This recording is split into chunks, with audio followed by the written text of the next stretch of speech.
everyone, how's it going? In today's episode of the Story Driven Marketing podcast, I want to talk about the topic that comes up over and over again, and it seems to cause a ton of confusion among leaders and marketers, and it's the question of what is the difference between brand storytelling and telling a story? Because they're fundamentally not the same thing. You might tell some stories as part of your brand storytelling strategy, but telling some stories alone doesn't constitute brand storytelling. So if you think back to previous episodes where I've outlined brand storytelling as a messaging strategy, you'll recall that brand storytelling is essentially a way to position all of your brand messaging into your customer's internal narrative. So you first need to gain a deep understanding of your customer and what's going on in their head at each step of the buyer's journey, and then you need to craft brand messages that dock onto your customer's internal narrative. So if you've identified, for example, that your customer is in the pre-awareness phase of their customer journey, they're frustrated by a lack of healthy ready meal options, then you'd create some content that talks about that problem, so the lack of ready meal options, and you'd distribute it across the channels your audience hangs out at that stage of awareness. So the point is to really validate their current experience and connect with them by showing them that you understand the pain, you get it, maybe you've even felt it too. You're nowhere near pitching a solution at this point, but by showing them that you get it and by validating your customer's experience, you're laying the foundation to later take on that role of the guide and accompany them along their hero's journey. So when you think about brand storytelling as a messaging strategy, that's fundamentally how it works.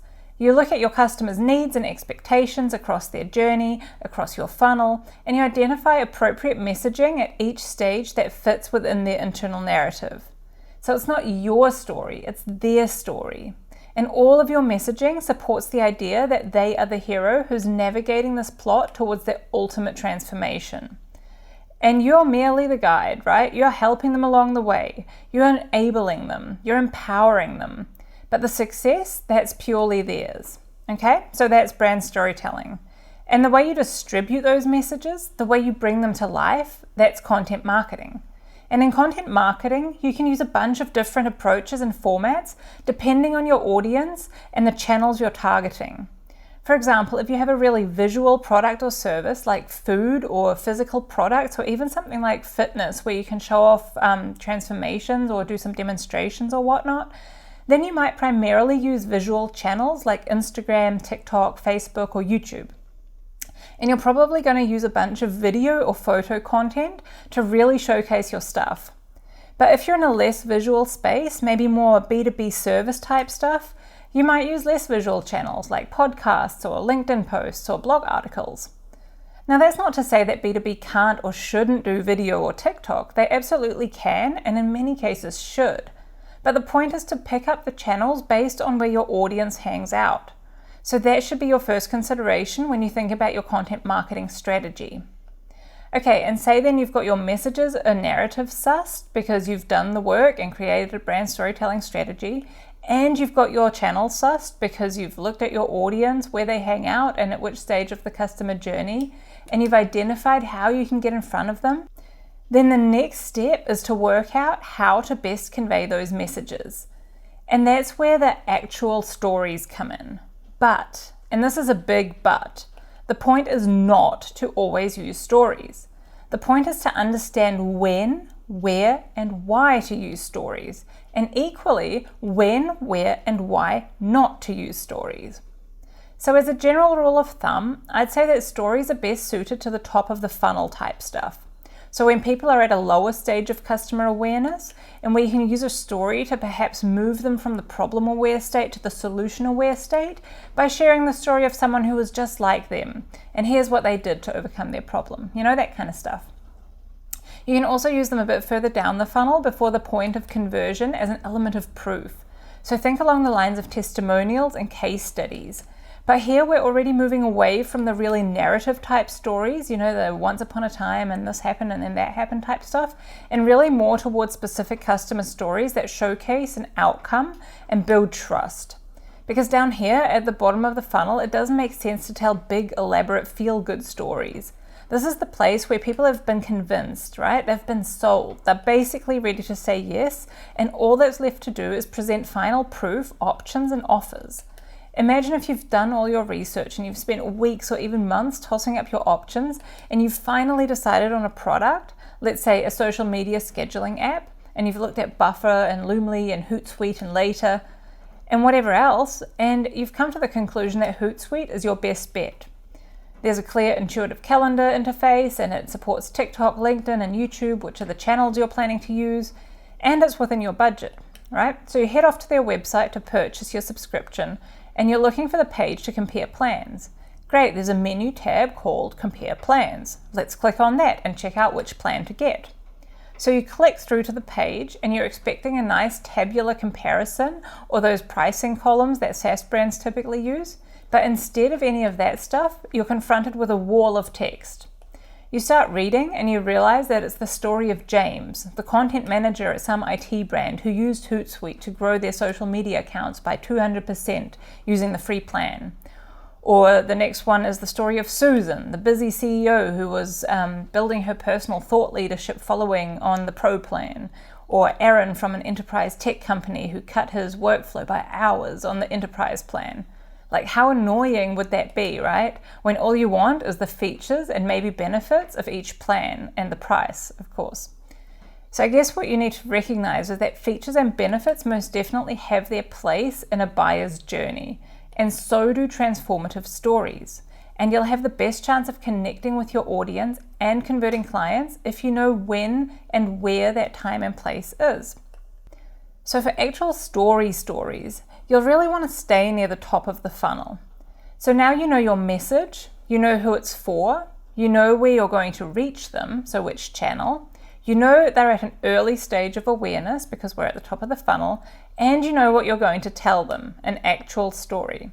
So all you have to do is then, tell the actual story. Easy, right? Except it's not, because most people know exactly what a story is until they sit down to write one. And then they get totally frickin' stumped because they don't know where to start, or what to say, or how to make it interesting, engaging, emotional. And a lot of the time what they end up with is basically a list of transactions. I'm sure you've read plenty of these stories, where this happens and then that happens and then something else happens and another thing until, the end.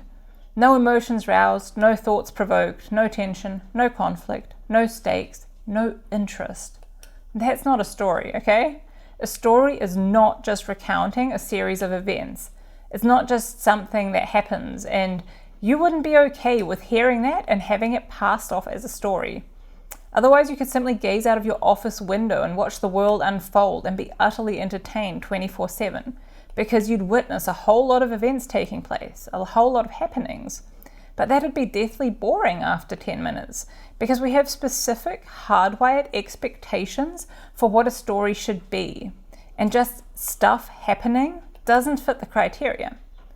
But I'd be willing to bet an arm and a leg that you couldn't tell me what those expectations are, right? What fits the criteria of a story? You might refer to the magical qualities of great stories, or a story being something that keeps you spellbound, but how do you quantify that? I'll tell you how. We basically need 3 ingredients to tell an effective story. First one being the hero, or the protagonist of the story. So it's really who the story is all about. Next, the plot, or what happens in the story. So like the storyline, the story arc. And third, the theme, or basically the greater philosophical question that is at stake. So why does it matter in the epic of humanity? But don't be fooled into thinking that the story is about the plot. The plot is what happens, but the story isn't about that. The story is about who the hero needs to become in order to successfully navigate the plot, right? Who the hero needs to become to successfully navigate the plot. That is what the story is about. Because the plot itself always includes conflict, challenges, and obstacles. And so to come out on top and to make it to the other side, the hero needs to transform. They need to become a better version of themselves, and ultimately that's what the reader or listener will identify with. Think about the shy nerd who got plonked into the rugby team at school sports and was ridiculed by the jocks and felt utterly out of place, and then how he practiced relentlessly to become so good that they'd stop laughing at him, spent every spare moment he had practicing. And in the process, he gained so much confidence that their opinions didn't even matter to him anymore. And with his newfound confidence, his crush started noticing him, and so on and so forth, right? So it's not about the shy boy practicing rugby in his spare time and then getting a girlfriend. That's not what the story is about. It's about a personal transformation, about watching someone go from the underdog to coming out on top. And every single person can relate to that story in some way. Because even if we've never been in that exact situation, we've never been the shy kid at school, we've all felt like the underdog at some point in time in our lives, right? So we've all yearned for more confidence or the attention of a crush. We've all felt humiliated, ridiculed, and wronged by some sort of bully. We can identify with the story and relate to the character because we've all felt what he's feeling. And when he wins, we win, right? And that's the theme. That's the greater philosophical question of good versus evil. The idea that it's morally wrong to be ridiculed, right? And that matters. That matters for humanity. Now, of course, the question is, how do you replicate this approach for business stories? And that is where brand storytelling as a messaging strategy comes back in. Because if you've gone through the process of creating a story-driven messaging strategy, then you will have already worked out what the transformation is that your customer is looking for. And I'm not talking about the transaction, like he didn't have a great accounting software and now he does. That's the transaction. But I'm talking about the internal transformation, like who he was before and who he wants to become, the core desires and emotions driving his actions. For example, he wants to become someone who understands his taxes. And the philosophical theme could be because everybody deserves to be financially literate and empowered. But to work out these two pieces of the puzzle, you need to work through that customer narrative, right? So you need to understand what the story is that's going on in your customer's head. Otherwise, if you have no idea what really matters to your customer, what transformation they're yearning for, then telling stories in your marketing is akin to throwing spaghetti at a wall and seeing what sticks. Yeah, it might get attention, but it won't do all the magic spellbinding stuff. Unless you get this bit right, your audience won't identify, care, or resonate. So if you haven't really mapped out those narratives, I'd invite you to go back a couple of episodes where I explain how to do that, or jump into our free course that teaches you this exact step with like templates and tutorials to guide you in how to tell an effective story, right? So you can check out that course if you like at tails.co.nz/SMA. So tails, tales.co.nz/SMA. That stands for Story Driven Marketing Academy. So that's a free course we've just launched that really unpacks this process of understanding your customer's narrative. So we've talked about how a story is all about what it feels like for the protagonist to navigate the plot, how he transforms and who he has to become, and that you'll want to align all of that transformation stuff with the transformation your customer is looking for, and that the story theme is about the philosophical question of right versus wrong, whatever that might look like in your space. It can usually be summarized as either people deserve XYZ or people shouldn't have to XYZ. So that's really the philosophical question. But what about the actual plot? You know, like the events that unfold the plot. And now, luckily, you don't have to reinvent the wheel here. Almost all successful business stories follow the same 5 plots in some way, shape, or form. And depending on your business, industry, and customer, you should really be able to identify the plot that works best for your story. So I'll just quickly outline those 5 plot types, right? Number 1 is rags to riches. So this is a story we've all heard countless times. It's really where the hero comes from difficult or limiting circumstances and generally has a pretty bleak outlook on life. But then he discovers some sort of drive or power within, usually with the help of a guide, and he overcomes adversity and comes out on top.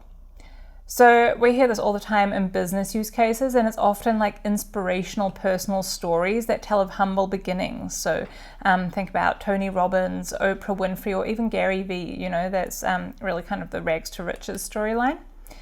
The second plot that we come across frequently in business stories is rebirth. So this is where the hero is stuck in a negative spiral that's threatening to destroy his life until an event or a guide triggers him to change his ways and come out on top.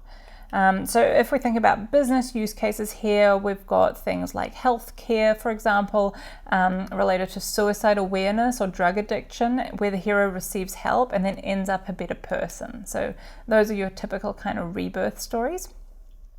Then we've got overcoming the monster as the third plot type. So this is where the hero sets out to defeat a dark force that's threatening him or the things he cares about, right? But to successfully fend off the monster, he needs to become this whole new version of himself. So this is the transformation again.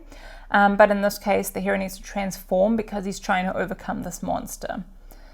In business use cases, we often hear these overcoming the monster stories in philanthropic mission-based stories where the brand promises to help the customer, who's the hero, fight the evil monster. So for example, Patagonia is a brand who does this really well. So the evil monster is, exploitation and unsustainable production, and the hero is the customer who wants to not support all that kind of stuff, and Patagonia is the guide who's saying like, hey, look, we were giving you another option here, we're all against all of this nasty evil stuff, and here's a better way. Fourth plot type, the quest. Now this is probably this kind of plot that you'd think about when you think about the hero's journey. So this is the typical hero's journey where the hero sets out to achieve some kind of noble outcome, and he faces a lot of like trials and tribulations along the way, which he overcomes with the help of a guide, and then kind of ends up a better person, and the world ends up a better place because of it. And the business use here is often origin stories or founder stories, right? Where someone's on a mission to change the world for the better, but he has to overcome a series of obstacles to get there. Now, the last plot for business stories is voyage and return. So this is where the hero accidentally stumbles through a portal and ends up in a strange world from which he then has to fight his way back with the help of a trusted guide.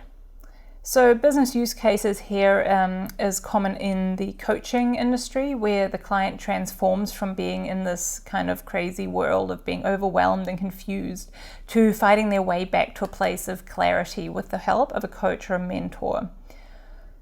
And the story is about how the character navigates that plot, right? So now we've covered the plot, the theme, and how the character navigates the plot. And those are the key ingredients you need to construct a compelling story. And of course, the character or hero. So at this point in time, it makes sense to clear up a common misconception in business storytelling. And that's the idea that the customer is always the hero, which is wrongly equated with the customer always being the character of the story. But can you imagine how bizarre this becomes if you try to jam your customer into your founder or origin story as the main character? It's wacky, and it's really just a misunderstanding, I think. Because when we say to make the customer your hero, it means making your story about the transformation your customer is looking for in their hero's journey. But you can bring that narrative to life with another character.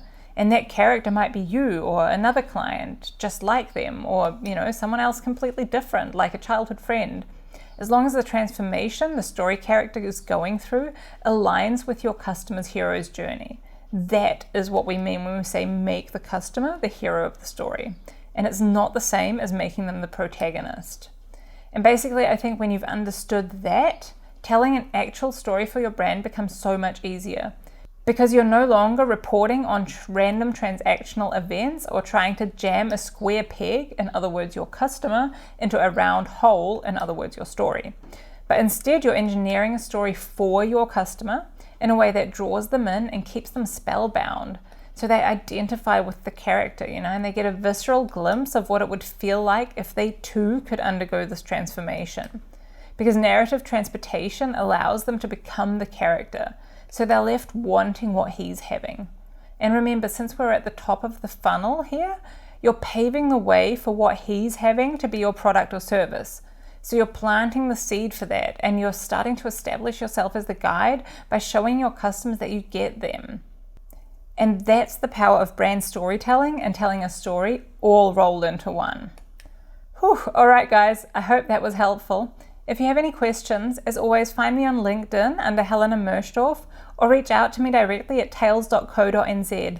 And do check out the Story Driven Marketing Academy if you want to get really down and deep into brand storytelling. And I'll see you again in the next episode, where I'll be unpacking how you can make your B2B marketing more human with brand storytelling. It's a goodie that you don't want to miss. I'll see you there.